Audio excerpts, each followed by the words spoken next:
Simon & Schuster Audio presents Yes, My Accent is Real, and Some Other Things I Haven't Told You, by Kunal Nayyar, read by the author.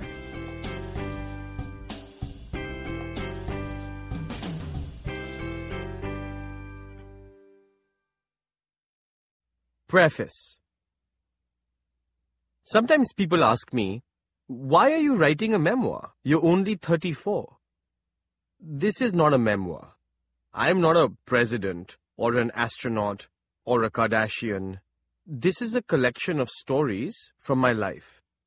This is not an I was born in type of book. I was born in London and raised in New Delhi. When I was 18, after maneuvering my way through 1 billion people and a few cows, obligatory cow joke, the first of many, I moved to Portland, Oregon, where I studied business, cleaned toilets, lied my way into an IT job, and fell in love 27 times. I went on to get my master's in acting in Philadelphia, auditioned for a play in the basement of an Apple store in New York City, and spent 4 hours a day commuting on a bus in Los Angeles. Somehow, this crazy journey landed me on a little television show called The Big Bang Theory. Here are some things that happened to me along the way.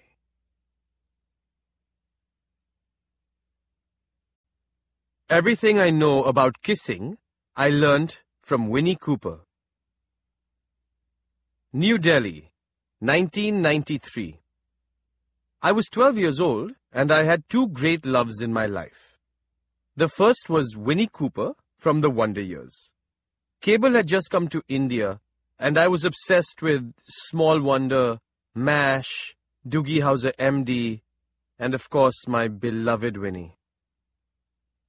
My second great love was a friend of my cousin's named Ishani. She was 2 years older than me, she wore shorter than normal skirts, she smoked, and she always smelled like cigarettes and perfume. I still clearly remember that perfume, lemony but also just a little masculine, as if she'd finished her morning perfuming ritual with a splash of her father's aftershave. She had a mole like Cindy Crawford's, and she was light-skinned with hazel brown eyes. And every guy I knew had a thing for Ishani. But I had one advantage over the other guys.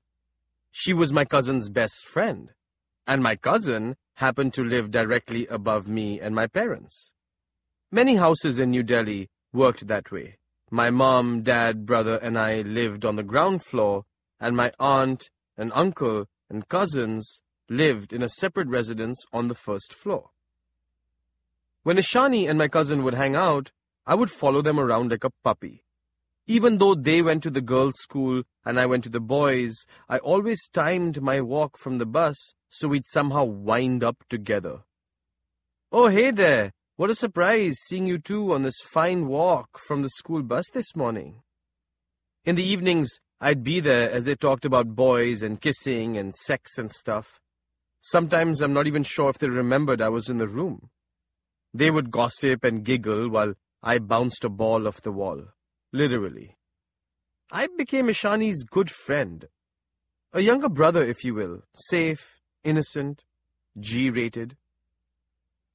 "Have you ever kissed a girl?" she asked me one day. "Never," I said. I couldn't make eye contact.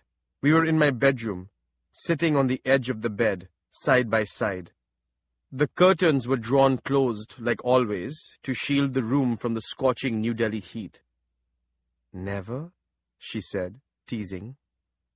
My father was at work, my mother was taking a nap, and my cousin had gone upstairs to take a shower or something. We were alone. Suddenly, the electricity went out, and the room darkened. Now, this may sound overly convenient, and frankly a little implausible, but it was actually pretty common to lose power during the summers, especially in the afternoon. The government arranged something called load shedding to ration electricity during high-consumption months. I could barely see her face, but I could sense her next to me on the bed. "Kiss me," she said.